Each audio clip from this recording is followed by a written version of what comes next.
with Jen Saunders on Smear the Fear Adventures 365 for another live and unscripted adventure.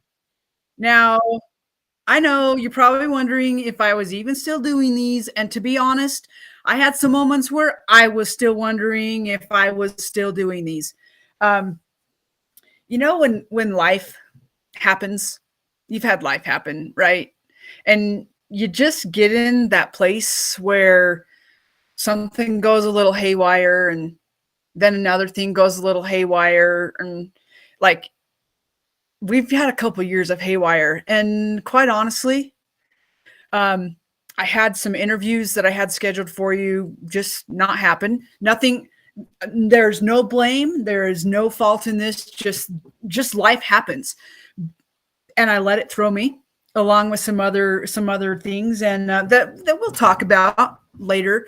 But and Wednesdays come and go, and I'm like, oh, I should be doing a live. I should be doing a live. You know what that's like, right? When you have something you want to do and then you don't do it for whatever reason. Well, guess what? It's time. Today we're getting right back on the horse, and I'm back, and we're continuing with the rebranding.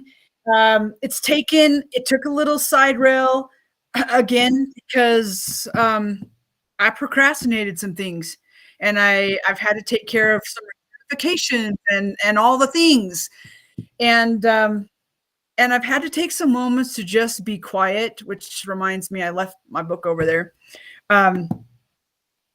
Some moments to just be quiet and settle my heart and settle my mind and just listen for a minute. Okay, let's start how we always do, which is first just saying, oh my gosh, welcome back. Thank you for hanging with me. Thank you for your patience. And if you have been going through one of those just, gosh, I don't even know why I'm not doing the things I want to do moments, just know you're not alone. I got your back. Here, have your back, and you're loved. You're special. You're wanted. You're needed. And when you're ready, we're here waiting for you to get back on the horse. Let us know how we can help you. So we're going to start with the breathing exercise because that's what we always do as a way to just, again, bring us right here, right now into the present moment. A lot has already happened in the day. There's a lot of things our minds are like, oh, we still got to do this, and dinner's coming up. We're just going to let all that go. And we're going to do it with just simple breathing exercise. I'm going to invite you to do it with either eyes closed or downward gaze. And let's just do a simple box breathing, which is, a deep breath in through your nose. I usually do a 5 or 6 count. And I want you to take that breath all the way down into your pelvis. So you're really pushing that air all the way down, getting that oxygen out to your fingers, down to your toes. Breathe that in deep. And then I want you to hold for a 5 to 6 count. And then you're going to exhale through your mouth. Even make a sound. Like, just, there's something about making the sound. Let go. Just make the sound. Trust yourself. And then hold the exhale and repeat. So it's going to look like this. Holding. Holding. Repeating.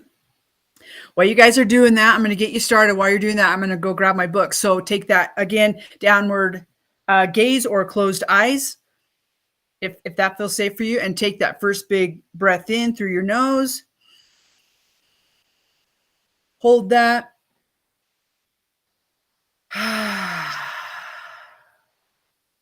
Hold that. And repeat that 3 more times.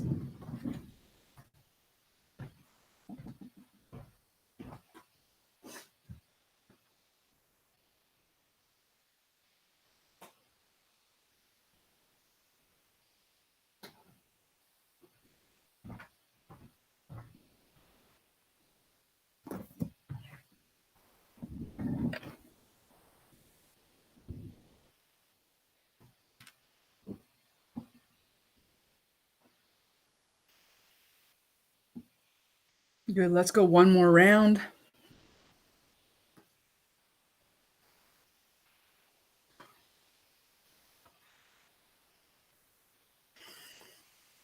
And as you're finishing up, Feel free to open your eyes. Just come back present to this moment right here, right now, where all the magic happens.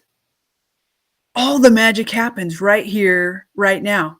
Do you realize that like 3 minutes ago is already gone? There's not a dang thing you can do about it.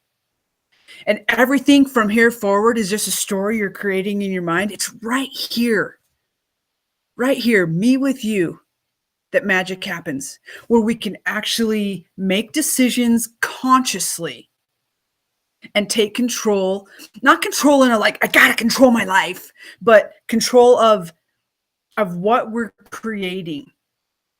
We actually are aware of it versus, because we're always creating. Do you remember that? Like we're always creating. And I love it when I'm coaching somebody and I'm like, well, what did you brought that to? I did not bring that to me. Okay. Well, you can believe that, or you can get quiet and present and recognize, am I consciously creating the world around me? Meaning I'm taking time to pay attention to what's going through my heart, running it through my brain, all the things, or you're just doing what a majority of the world is doing. I do this as well because I get to wear the skin just like you. And we just bumble through life creating without even recognizing that we're creating. So, okay, enough on that. Let's get started. I did talk a guest into coming on today. This is someone who I actually have conversations regularly with. I know, weird, huh? Because most of our guests I have had like a really short conversation with, and it's basically like, hey, I think you're a cool person. Do you want to come on the show? Or I haven't had a conversation at all. And today is different because I happen to know LIsa. I've happened to be able to hug LIsa and hang out in the pool with LIsa. And we talk a lot. And she's someone who I'm really grateful that God put in my life. And so let's just bring LIsa on screen. And we're going to let her tell show in stream. There we go. Look at that. Your own countdown clock. Hi. It's LIsa. How you doing, sister? I'm great. Doing great. Yeah. What's making you great? Oh, just, I'm off the next 3 nights, so that helps. Oh, yeah. Do you want to come play? I wish. I know. If only we did. How many states are between us? Oh, boy. 1, 2. I'm in 4 Northwest or 5? Indiana. Yeah, so 1, 2, 3, 4 or 5. 4. Yeah. Yeah. It's kind of sucky. But I'm grateful we get to do things like this.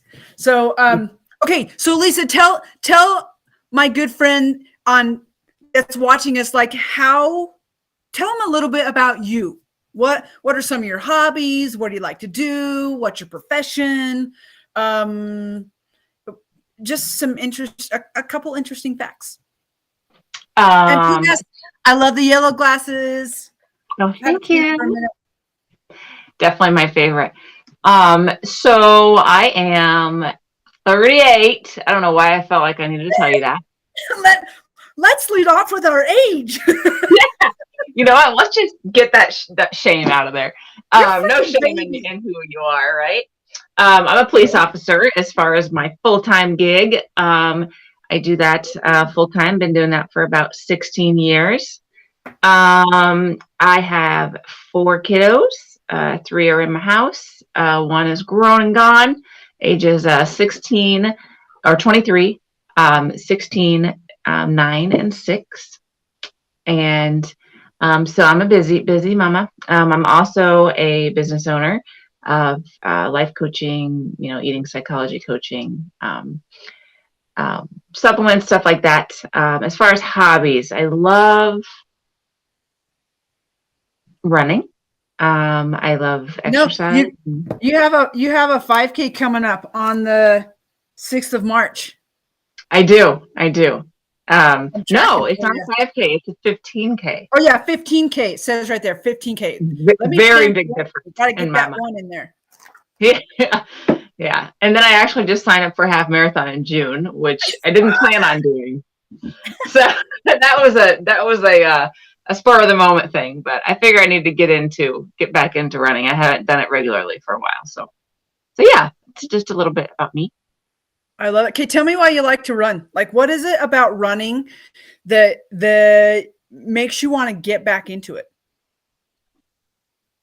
So when I started, I never liked running in my entire life. I ran like short distances. I was always an active person. Always, I used to love the competitions in school when you would do the 1 mile. I don't know if it was a mile, but you'd run around the school or whatever. Like, I've always loved stuff like that, but never like an interest in distance running. And I didn't start even running more than a mile until I wanted to become a police officer. Then you had to pass a 1.5 mile run in a certain time. And I would always strive to meet the standards of the males because it's different. So the female qualifications are different than the male qualifications as far as the physical stuff.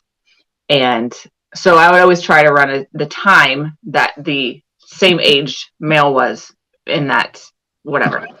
So that's when I started playing around with the distance, and I would run like 2 miles just to give myself some cushion because I had a mile and a half. So it started there, and then I kind of always had on my bucket list to run a marathon. And I don't know where it came from. I don't know why, but I just thought, wow, that's really cool. Like, to be able to run that many miles and survive, Right. I used to say, I'm never going to climb the Tetons and I'm never going to run a marathon. I'll leave it right there. Yeah. Yeah. So that was just kind of in the back of my head. And when I was working, I just happened to meet this older gentleman who was on the race. He was doing a 5K. I think I was working security for it. And we just clicked and started talking, and he just started running into and ran like 6 marathons. And so I knew that was my shot. That was my window. I was like, you know what? I should just ask this guy to train me.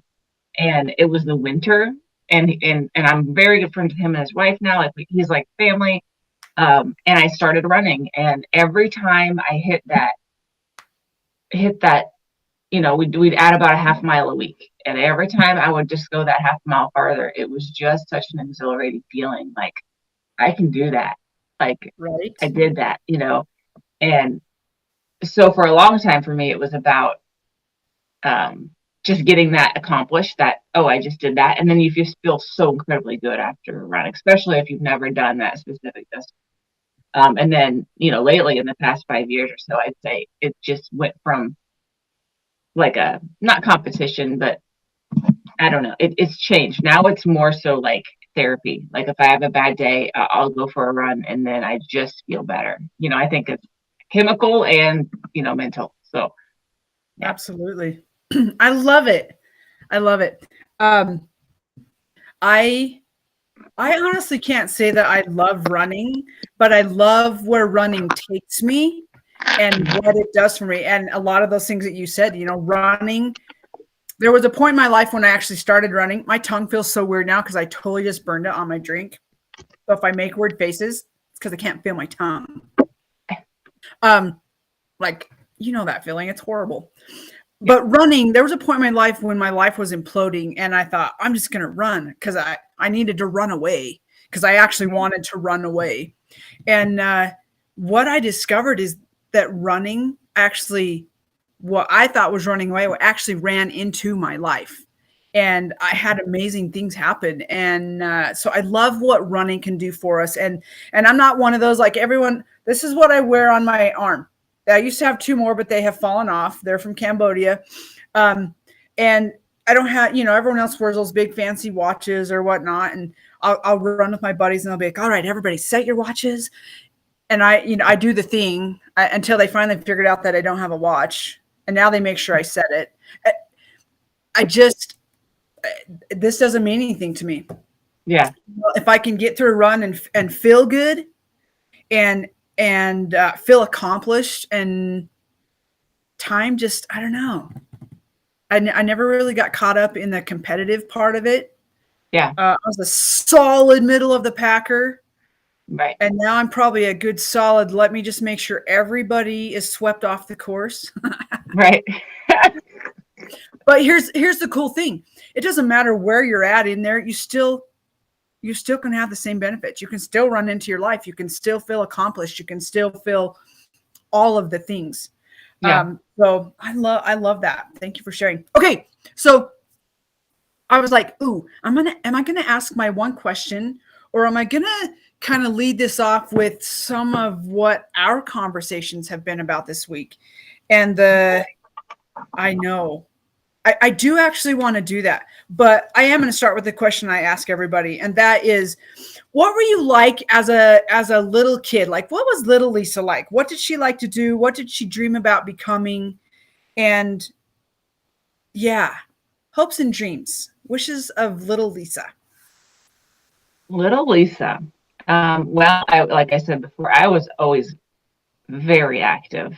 I mean, I will go outside in the morning after that we had breakfast, meet up with my best friends, and we'd be gone only to come home and eat and go back out again.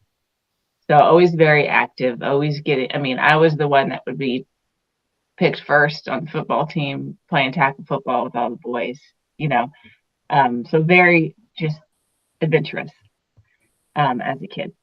I don't know. I just remember being happy and being very close with my sister and my mom, because she raised both of us. And what was the other thing you asked me? What did you want to be? From day one, my mom used to call me Ellie Mae, because Ellie Mae from animals. It's from that one show. She's always playing with an animal. Jethro. Is it Jethro? No. He's the other. Here's her brother, right? Why can't I think of the name? I don't know, but she always called me on my bed. So I was always playing with animals. So I always wanted to be a veterinarian. From day one, for as long as I can remember, that was my dream. That was my goal. That was what I was going to do. And I'm a pretty driven person. So it went all the way up until, I mean, as a kid, I literally, whatever my mom would allow me to have in my home, I had. And she's the You should see what she has now, friends. Oh, I don't got nothing now. Nothing's. I got a measly dog and 2 cats. That's nothing. You have a big dog. Yeah, well, yeah. I like to be different. What can I say? Did you see her face light up when she's like, yeah. He's right here. He's chilling with me. He's my guy. See? I love it. Okay, so veterinarian, and you went all the way up to where? All the way up to college. So I started Eastern Illinois University with pre-veterinary medicine. That was my major, and it's funny because I historically have always been a very good student. Almost straight A's, but not quite. And I was struggling with some classes in college, chemistry and calculus. So what my dream it changed real quick when I was getting some tutoring and I wasn't getting A's, and I was like, this is just, it's not going to, vet school's supposedly harder than, doctor school. So I ended up changing it. And I'm actually glad I did, because I went a different route, and I went the law enforcement route, and, it's fine. But I still love animals. But yeah, that was my hopes and dreams as a kiddo as far as career goes. So from vet school to law enforcement, like what was that shift? Like why there versus anything else you could have done? Yeah, I don't have any law enforcement in my family. Actually, a lot of the opposite goes on in my family historically. But I was taking a sociology class and a criminology class. One of the two. I think it was criminology.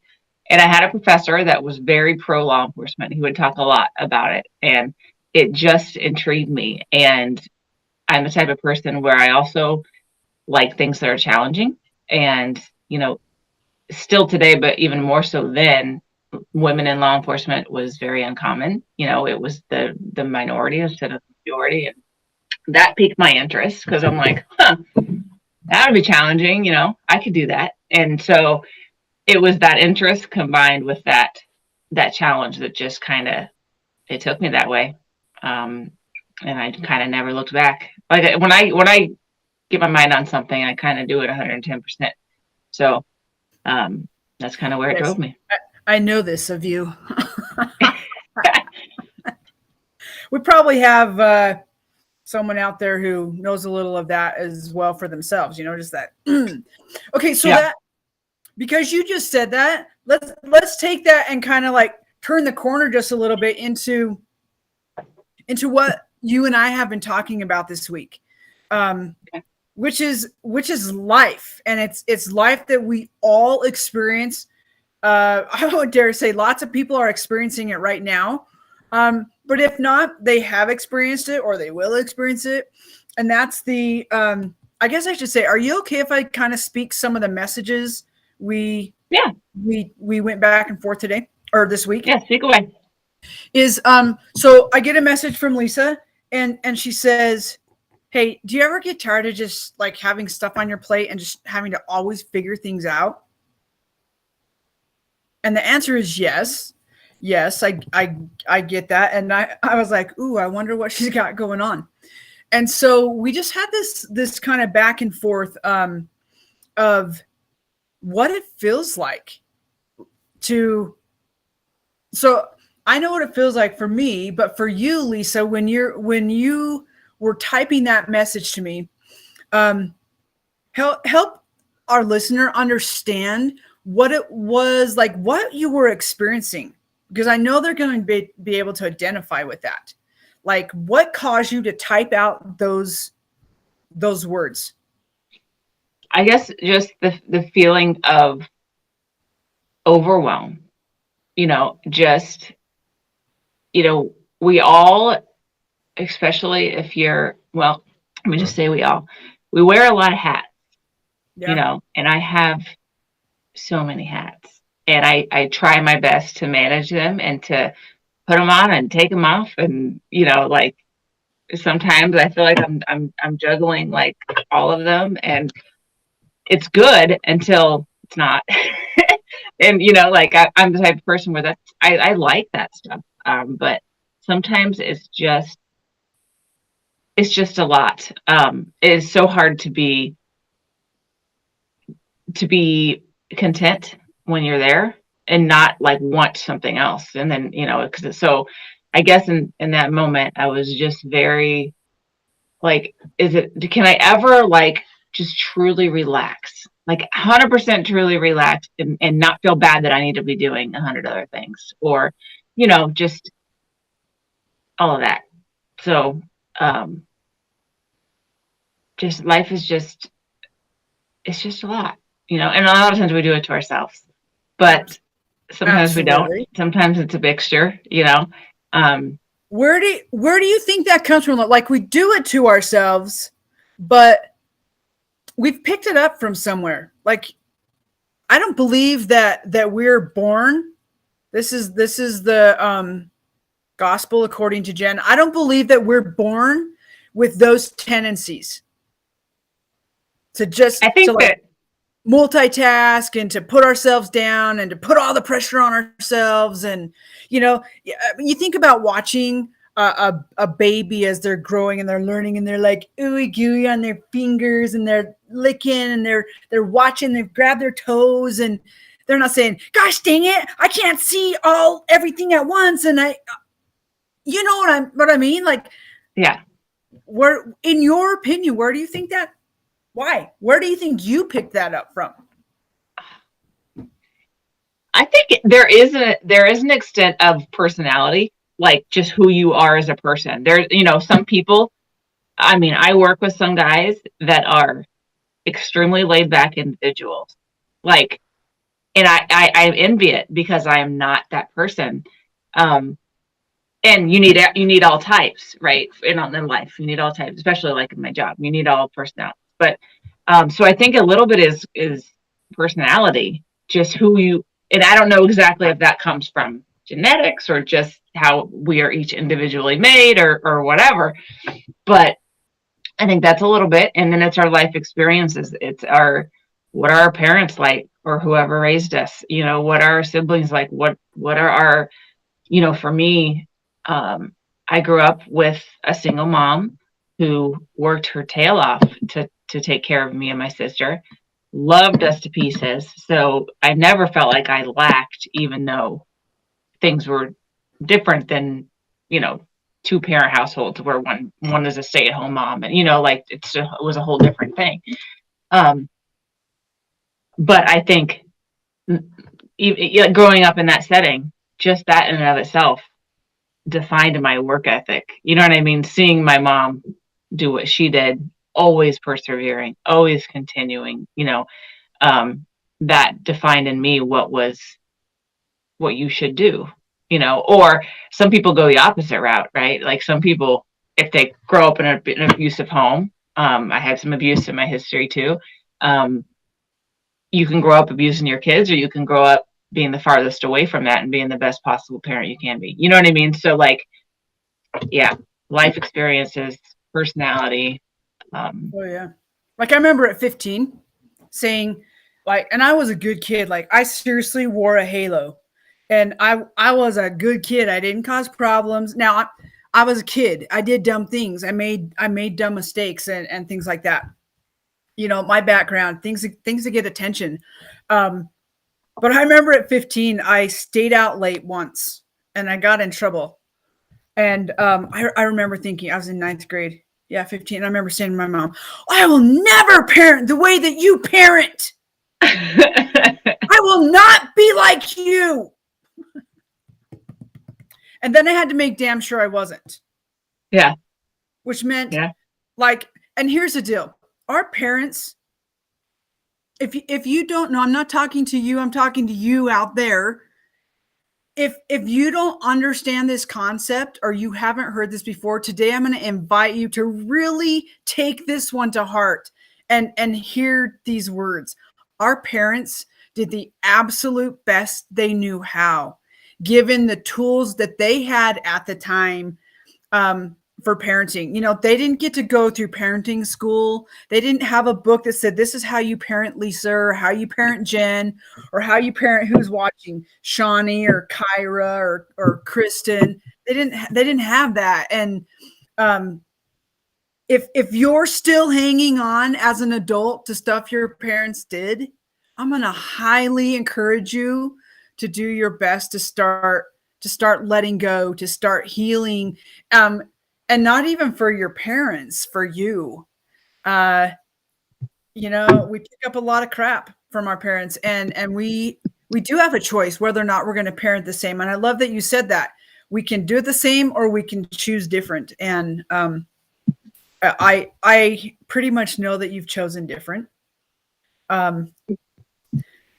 There was a question I was going to ask you inside of that. Could I just say real quick, Absolutely. with my coaching clients, something that I call it is living in our parents' house. So a lot of times, even though we are grown, you know, 30, 40, 50-year-old, for me, it's usually women that I'm coaching, but sometimes men, we have our own families, we have our own lives, and yet we're still living in our parents' house in a lot of ways. You know, we're still acting in many ways, especially with, like, for me, like eating and body image and stuff like that, like a 13 or 14-year-old person, you know? So something that I've had to do personally is just working on myself. And then I do it with my clients, is just kind of stepping into who you are now and who you want to be, taking those experiences, and you get to choose what you do with them. You may not get to choose them happening, you know, they happen, they're gone, they're your past, but you can choose how you react to them. So that's always been like a really important, how you respond. Yes. Yep. KB wrote in, she goes, my parents had 4 kids at 25. That was a huge realization. My mom did too. In fact, she might have even been a little bit younger. I'm the oldest of 4 and then the oldest of 7. And I mean, 25, your frontal lobe is just barely into like full development at 25. Like, you're still a freaking kid at 25. And now you're in charge of 4 little human beings. Right. That's a lot. I can't imagine. Yeah. I didn't get married till I was 24, and I thought I was stinking old at that point. But I can't imagine having, I mean, lots of people in my family, maybe yours too, had 4 kids by the time they were 25 as well. And I can't even, I can't even fathom. Sometimes I still am like, oh my gosh, how did I make it through the 2 that I have and without causing too much damage? Hopefully I haven't caused too much damage. Oh, we've lost her. Lisa, if you're still there, just, oh man, I hate it when this happens. Okay, technology. Hopefully she'll just come back on. Sometimes they can still hear me, but I know that you can still hear me. So as Lisa and I were talking this week, we actually talked about parenting and how parenting can be a challenge. Like, you're so grateful to have those littles in your life and to be able to have some stewardship with them, not over them, but with them, and to show them the ropes. I know that a lot of parents, especially parents who grow up in, and again, this is my own observation. I see ya. Is that I actually call it parenting Satan's way, because we want to force our kids to do the things we think they should be doing versus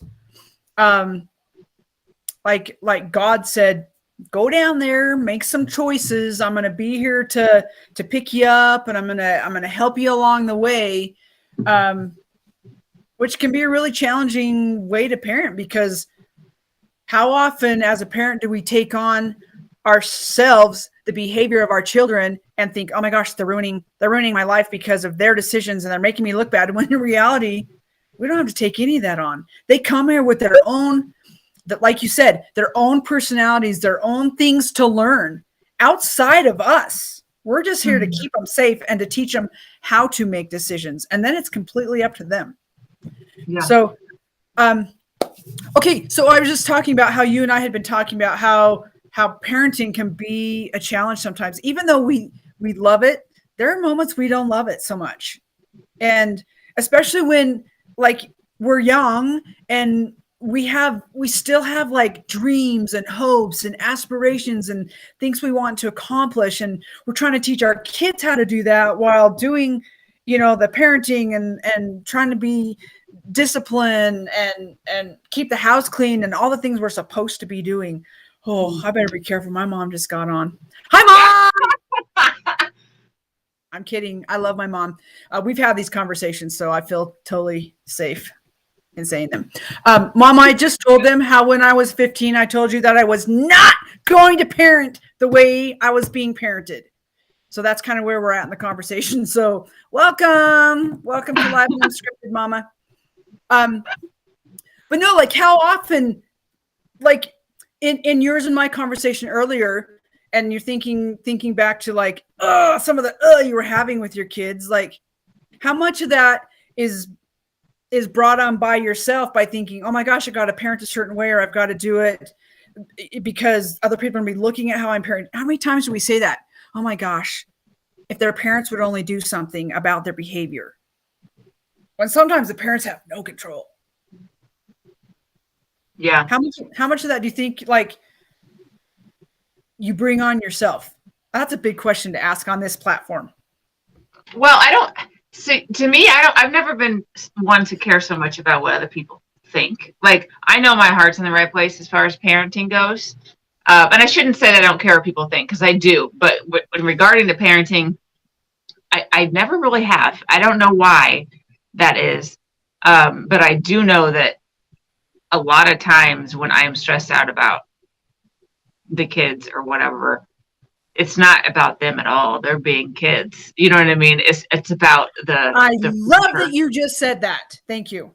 Yeah, it's not. It's just the pressure. It's because, like you said, I'm trying to do my life, and then you have, like, I could devote all of me to taking care of them without a hesitation. You know what I mean? But that doesn't work, but why doesn't it work? In your opinion, why doesn't that work? Because I'm a human being too. And I have a life just like I'm trying to teach them and show them, yes. But that for so many, it's a lot of moms just, and it's not, it's in a good, your heart's in a good place because you're trying to raise and build and, you're instill, like, it's just a beautiful human being.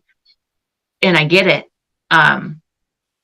But that's not all there is, so I don't know kind of where I'm going with that, but, so yeah, a lot of times it's not even about them, they're just being a 6-year-old, or I can't tell you how many times I've told Max, or even Maya, who's 9, I'm like, would you just stop acting like a child? And then I'm like, you are a child. Like, hello, right? You are a 6-year-old. I'm like, well, I mean a 1-year-old. Stop acting like a 1-year-old. And like, when you really think about it. Do you ever think about, like, this is a concept I learned, oh my gosh, 10 or 12 years ago, through John Bradshaw's work. He has a lot of books on shame. He has books on the family, and his book on the family is fabulous. And he talks about family roles and all of that. But when you're frustrated with, this is one of the greatest things I learned from his work on the family, is that when our kids are misbehaving, they're really just mirroring something about ourselves to us. Like, they're actually here to teach us, not us here to teach them. And how often we just say, go to your room, or stop being a bad kid, or stop, whatever we say to them, instead of being like, okay, they're misbehaving. Pause, breathe, take a moment to be like, what are they trying to show me? And like, what am I not aware of, even inside myself? Like, oh my gosh, that was such an eye opener for me. And sometimes I did it really good, and others I really sucked at it. Yeah. And gratefully I had kids who weren't troublemakers. They were still kids. They did their things. They've gone their paths. But I know that you have one who likes to push buttons, and it can be challenging to go, ugh, what is he teaching me? Because I just really want to call him a little shit right now. Right. It takes discipline. It really does. It takes a lot. So how do you fill your cup? Going back to our conversation, when you're having moments like that with your kids, and it's taking a lot of energy, how do you go about bringing yourself back to a peaceful space and then refilling? There are so many ways. Most importantly, just realizing that you need to, like, is huge. That's a biggie. Yeah, like, even acknowledging that again, like, that's worth repeating. I said a lot of times just realizing that you need to. I love it. I'm sorry, I lost you. There you are. Okay. I'm on my phone today, so it's all messed up. But realizing that yeah, just that acknowledgement. And then I have all kinds of ways. I mean, it just depends on how I'm feeling in that moment and that day. Sometimes I sleep. No lie. Sometimes my body and my brain just needs rest. And that's one way that I get it. Sometimes I run, sometimes I take a hot bath. Sometimes I talk to my besties. Sometimes I journal. I go to the Word. I read the Bible. I have a conversation with God. I blast music in my car. There's so many ways. A lot of time it's distance. I say, hey, I need a mommy timeout. And I literally will come right here in my little prayer room, and I take my time. And I set that boundary so that they know that, hey, mommy needs her time, Well, what a cool thing to teach them, like, to model for them, like, ooh, my temper's rising, and I'm going to do something that I probably will regret later. And so I'm going to give myself a timeout. Like, what a really cool thing to model for your kids. Right. or to recognize, so that when you're recognizing a moment where their pressure's rising, and you can say, hey, remember when I took a time out? Like, go take a time out for a minute, Yeah. and let's chat in a few minutes, because I'll be Right. like, well, my mom does that. Like, so, okay, I'm not in trouble. Like, that's a really good idea. Yeah. Yep. I love it. Yep. So yeah, those are a couple of things that I do. I mean, like, there's an exhaustive list, it just depends. But, and I want to say that everybody's ways are different, like, my way might not work for you, or vice versa. And that is totally okay, but find a way, because I'm going to say find that way without food. Just going to put that one out there. Yeah, see, sometimes food is fine. Like, okay, perfect example. Yesterday, I ordered Domino's. I was stressed out. I ordered Domino's because I didn't have to worry about dinner, and dinner stresses me out. And it was a good lesson for me, because I've been eating pretty healthy. And I ate that Domino's, and it was greasy and kind of gross to me, when normally I love it. But because it was a good lesson for me to, like, yeah, I was totally using food as a comfort, which I think, and it is okay sometimes. It's when it becomes you can't make it your only way. You can't make it your main way. Yes. Because obviously then we're going to be super unhealthy, and it's not going to be good. But it was a good lesson for me, because I realized, oh, this isn't that good. Like, I didn't even finish my food. So that was a whole nother lesson in and of itself. But yeah, so sometimes, like, I like to go to the coffee shop. I will have my coffee and my muffin, and it's just blissful for me, and I don't feel bad about having that muffin. Like, it's just something I like to do and enjoy, and I've been doing it for years, and it works out. So. And again, you did it consciously, though, and it's not the choice that you always make to go and do that. So yes, if you're choosing to use food, do it consciously, and not have it always be your thing. So, okay. So you use the word exhaustive and exhaustion, because this week we've chatted back and forth about, it's just exhausting to always try and figure things out. And I told you that my response to that was that in the past year, I've decided that I'm going to stop trying. I'm stopping the grinding of trying to always figure things out. My mind wants to know the why. What's going on? I want the answers, when in reality, I may not be ready for an answer yet. And so if I can just take that thing, and I like to use the analogy of being in the eye of the storm, and I put it out there and I just let it swirl. And when it's time, it finds itself right back in my presence. Only this time, the answer comes easily and smoothly and swiftly. There's that, my favorite quote is that Rainer Wilke one where he talks about live the questions, get comfortable living the questions of our lives. It is absolutely powerful. I'll send it to you later. I don't have it right. Shoot. I don't have a copy. That makes me just think so much. Right? Live the questions. Live the questions. What he's saying is, like, learn to live the question. And farther on in the quote, it says, and in some distant day, you will walk into the answer.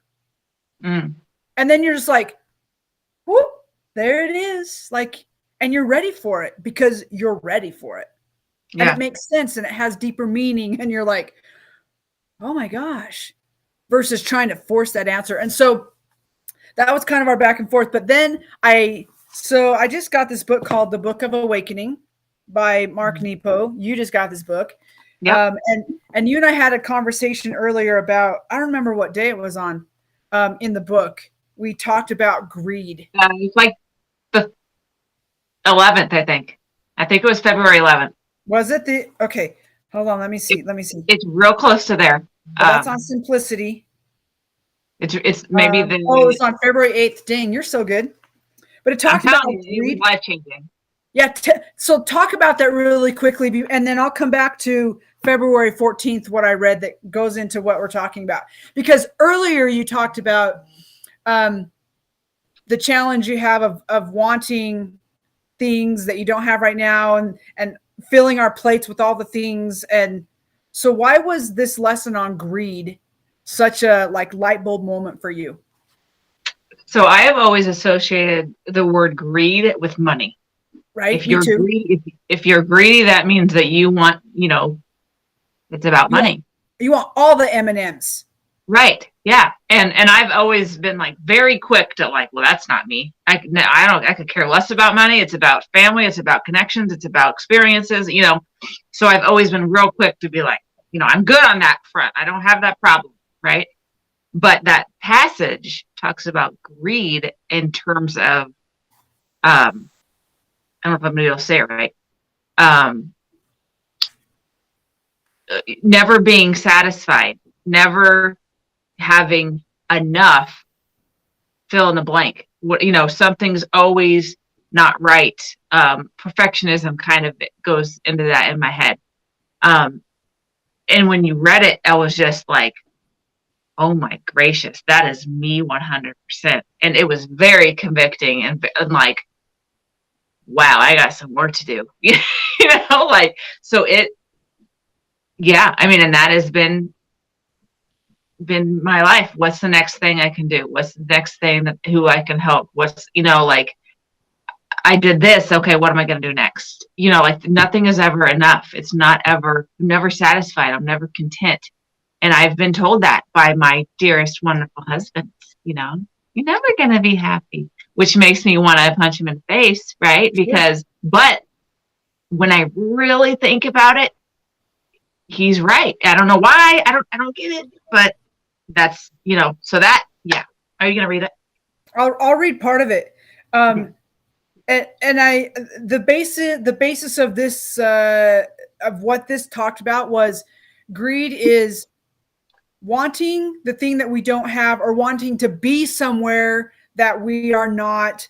And basically having all the M&Ms instead of being satisfied with what we have in the moment and actually tasting that one to its fullest. So the last paragraph says, greed is not restricted to money. It can work its appetite. And I love that they use that word. It can work its appetite on anything. When we believe we are behind or less than, we somehow start to want more than we need, as if what we don't have will fill our pain and make us feel whole. As if the thing we haven't tasted will be the thing to bring us alive. The truth is that one experience taken to heart will satisfy our hunger to be loved by everyone. Like, I read it and I'm like, oh my gosh, I have to share this. Mic drop. It really, behind or less than, and you said to not be whole. And it just makes you think of worthiness and self, right. And it really hits home that you gotta find that within yourself, every person. Yeah, I don't know. It's a lot. That's a lot. We had some good conversations on this week. Yeah. I love it. Which kind of leads us into this scurrying around for love, scurrying around for worthiness, finding all the places, getting a certification, getting that thing over there, going to school, being on 10 PTOs, like not just your kids', but other people's too, because that you're just scurrying to find acceptance, love, belonging, worthiness, all the things. And then I loved this. Love at first sight. And it's a long one, but again, the last paragraph, just when I read it yesterday as part of my Tuesday adventure, I was dumbstruck. I was heartstruck. I was struck to have tears come down my little cheekies and think, oh my gosh, I feel in this space, but I haven't seen it like this. So think about all that running around we just talked about. And it says, in truth, it has never been about first meeting, though this can happen. So again, talking about love at first sight, but more about first coming into view.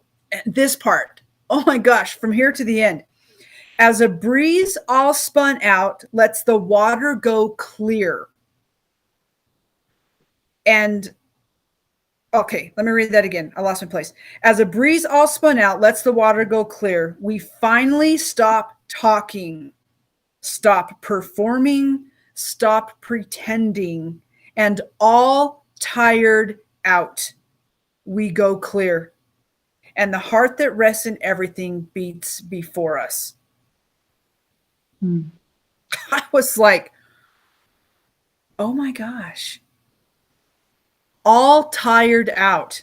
Like you think about water, you know, you're sitting by water and the breeze is blowing and it ripples and then it stops. And you're like, oh, I can see myself, or I can see the clouds, or I can see into the water and see the rocks or the fish or whatever's in there.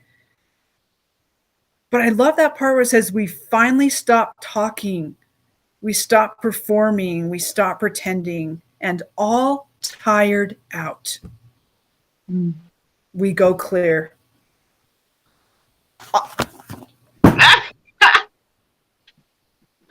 We can just end it right there. Right. So tell me about that. Tell me about that in your life. Like seriously, that struck me because how many times have I said, I'm just so tired. I'm so tired of figuring things out. I'm so tired of, because I still have that tendency to want to do that. And the uncomfortableness of just being tired out and recognizing the blessings that come from being tired out. Yeah. So tell me your experience of that. It made me think about sometimes when I get sick, it is my body's way of forcing me to stop and to rest. Because, you know, like I work midnight shifts, so I'm constantly catching up on sleep and trying to get sleep. It's all about how many hours can I get? How can I feel rested? And if I don't make myself that priority and do it, eventually I burn out and my body makes me rest. But I guess. Have you ever gone to that moment of just clear, of stopping the talking, and just going clear? I know you have. I have. It doesn't happen often. It's a lot out of all the hours in the day, my entire day or week or whatever. It's very few and far between. But I've started to learn to really cherish those moments and try to make them more normal. You know, like it happens in seconds for me. Like I'll be sitting there in my house, I'll look around and I'll see mess. I'll see stuff that needs to be done. But then a little part of me says, this is my mess. This is a warm house with children running around. And I'll see that blessing in that moment. And then there's that. It's fleeting for me because I'm working on it. So it'll happen. Or like, you know, cuddling before bed. That just that few minutes that both kids are laying on me and all is right in the room. And it's just like, and then the stress comes and it's all chaos again. But those moments, you know, I'm trying to cherish them. Again, conscious effort, right? You gotta look for it.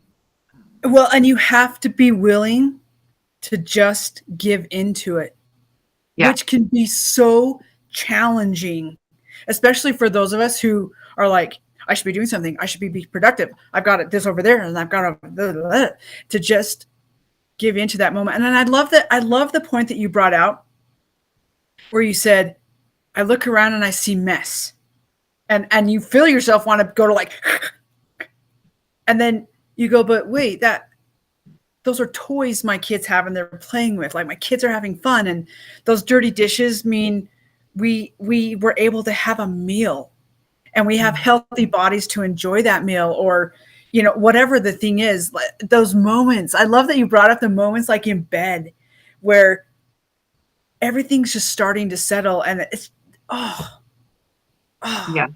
even if it's just, and you're right, it's about learning how to bring more of those into us and build like fill our banks with those moments. Yeah. So that they're not the rarity, and we can learn to just, what's the word? Go clear more often. Yeah.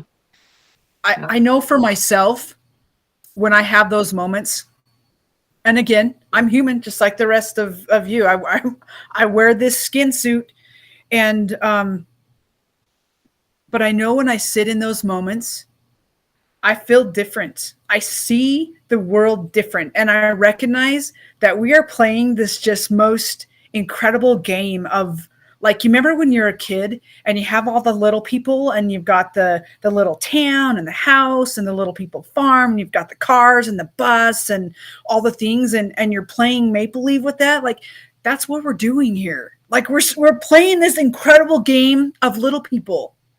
And when I allow myself to embrace that, being all tired out and going clear, I see it differently, and I think, oh my gosh, this is just a big game, and I don't have to do anything to earn my worthiness or to be loved, because if not a single person on this planet loves me, I know that I can love me, and I know that God loves me. Right. But again, we're human, and we're going to get to play that game a whole lot. But I love that we have the reminders of that. Yeah. So something that was a turning point for me, I don't know, a couple of years ago, and I don't know where I got it, or, who knows, but it was really embracing the fact that life is a roller coaster. And when you expect the ups and the downs, when you know and you accept that they're coming, we look forward to the downs. Right. Like, if you really think, if I didn't have all of this, my husband has cancer right now. Guess what? His cancer is bringing him closer to God in a way that I have never thought possible. How is that not a blessing? So in a sense, that cancer is a blessing, because if he dies and he goes to heaven, guess what? That's the best possible scenario that could ever happen, right? So embracing life, I call it embracing the journey and treating life as an experiment, because that's what it is. It's just an experiment. That's exactly what it is. And when you go into it with that mindset, instead of, oh, this has to be like this, and I have to plan for this, and I want this and this and this, it's just unnecessary, and that's been something I've had to learn. It doesn't come easy, because I'm a planner. I will plan for 2 years from now. But so just in expecting that tomorrow might be bad. That's okay. We'll deal with it, and it'll be bad, and we'll get over it, and then the next day it'll be good, or maybe it won't. But when you have that assurance, especially with your faith, that's everything. But right. And don't you think that I really try to be mindful of labeling things good or bad? Yeah. It's just an experience, and some of them are more pleasurable than others. And I'm really learning to again be open to the fact that it all has meaning in our lives. It all has meaning and a reason and a purpose. And there are a lot of religions who teach different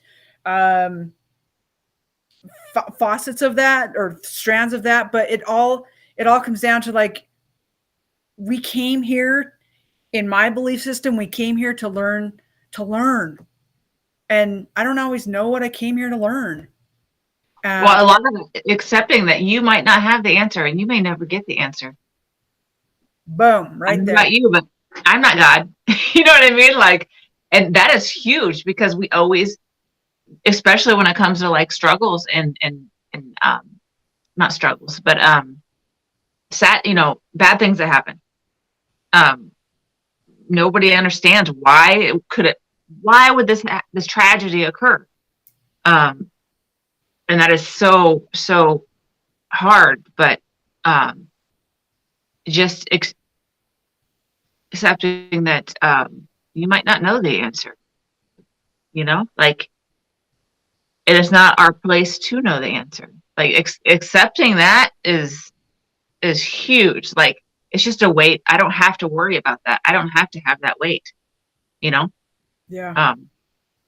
So I love it. So I have this question in my head.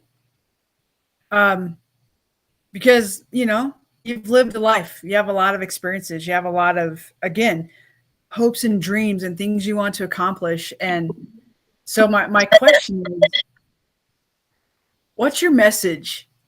What's your message? What do you want? What do you want the world to know?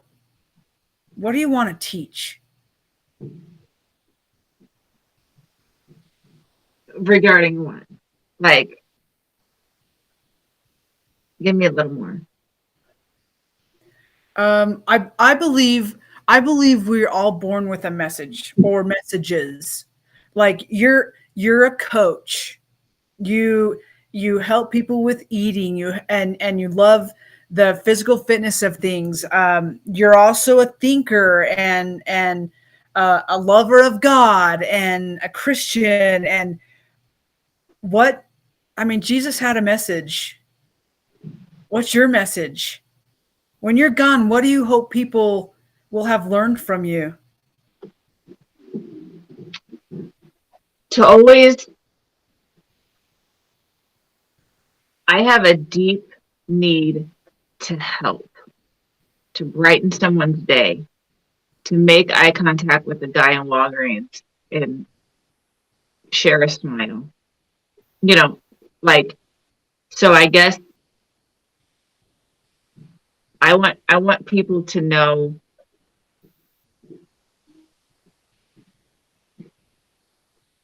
that's a really deep question.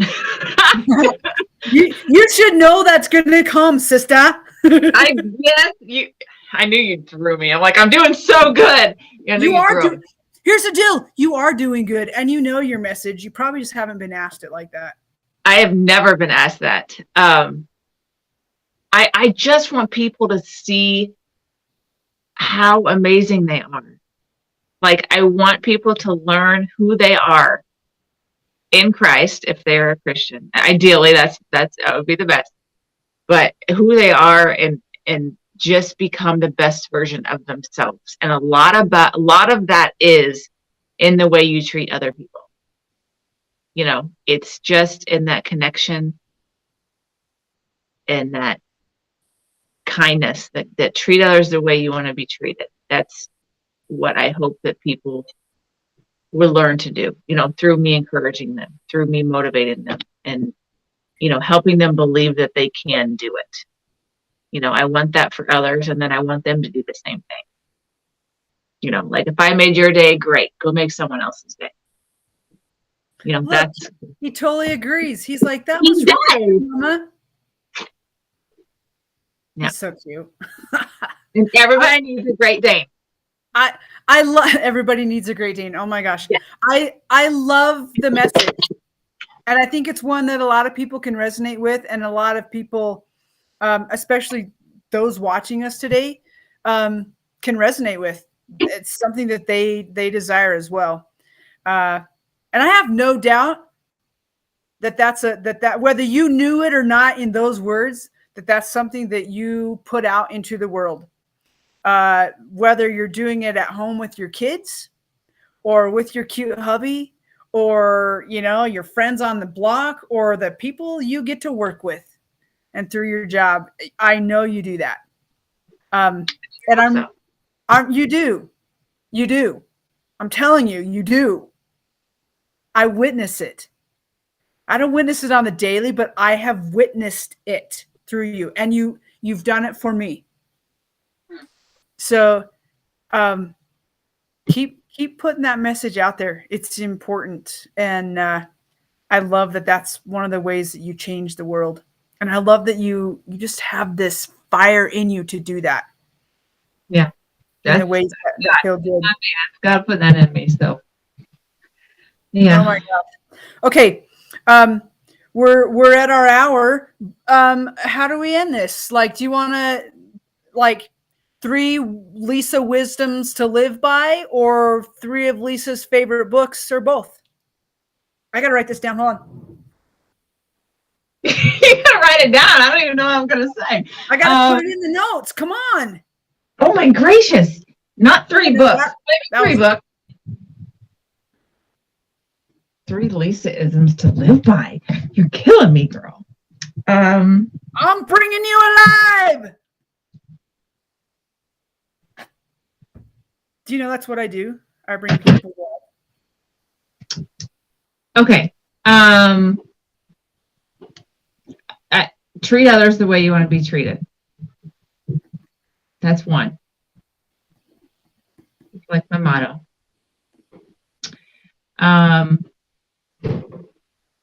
Treat yourself as good as you treat those you love the most.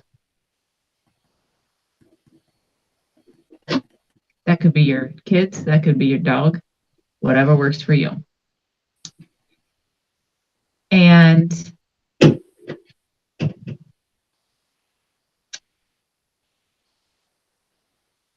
I can't wait for what comes next. I don't even know. This is so interesting. Play. Oh, see? I knew it. Be a kid and play, because life doesn't have to stop being fun just because you grow up.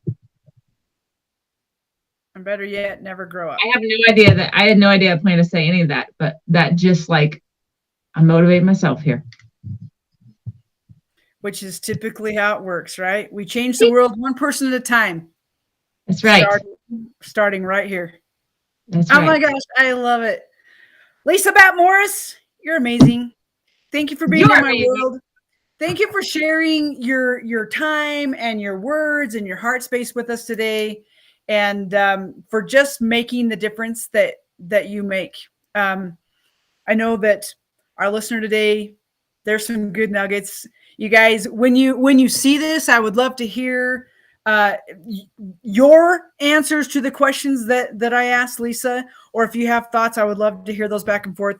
I also see that we have Megan Davis Roberry on here. Maggie, if you're still on here, P.S. The other day I thought would love for you to come on here. So you're next. Will you be next? But Lisa, thank you. Thank you for your contributions and for being willing to do this on super short notice, because again, I asked her at maybe 10 hours ago, and most of those she was sleeping. Yes. So all of them I was sleeping. Yes. Thank you for waking up to come be a part of Live and Unscripted. And I'll look forward to talking to you soon. And for those of you out there in Smear the Fear land, you guys, this channel is going to change to Righteous Rebel or the Righteous Rebel Room, one of those two. So just know when you see that happen, it's still the same thing. We're just doing some rebranding, bringing things a little bit tighter. But remember that you make a difference. You make a difference just by existing. You don't have to go out and do anything extraordinary. Although all of our hearts desire that, and that is spectacular. And hoorah, let us support you. Let us know what that looks like to support you. But you make a difference just by being. And I hope you'll embrace that and to really learn to love yourselves. And again, if you need some assistance, guess what? I coach, Lisa coaches. And as far as I know, Lisa's got a couple spots available. Mm-hmm. Or she did. I actually have a couple just open up, and we would love to assist you. Be bold, be brave, be a rebel. We'll see you soon. Love you.